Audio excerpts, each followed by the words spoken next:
Hi, all. Icelandic club Ungmennafélag Grindavíkur came out with a volcano-themed kit, and while I don't love it, I have to reward a team for originality.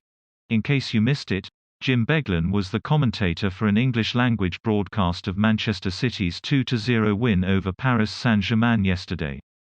He naturally had to call Ángel Di Maria's red card, but felt the need to describe it as the result of his Latino temperament, very obviously using a racist stereotype. He apologized a few minutes later on the broadcast, and then took to Twitter later for another apology. Beglin was right to acknowledge that words have meaning, and there are consequences to choosing the wrong ones.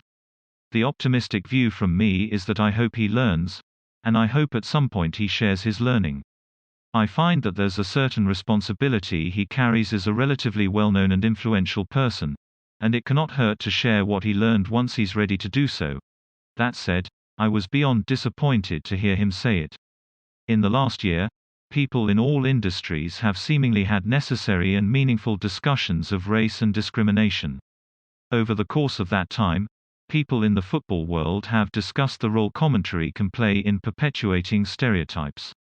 The conversations have been nuanced, and more importantly, high profile from time to time. Yet, it feels like the world of commentary has only changed to a certain degree. I'm glad Beglin admitted he has work to do, but after almost a year of discussing race in a more open manner, why didn't he do the work earlier?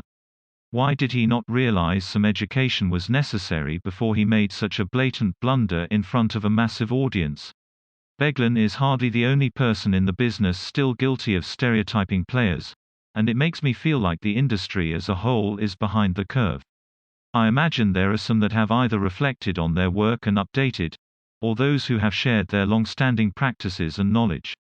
It still feels like there's a group larger than I'd like that has avoided important conversation that, at the end of the day, is necessary to their work. After all, it's probably necessary to everyone's work. Why do they feel this global conversation didn't apply to them?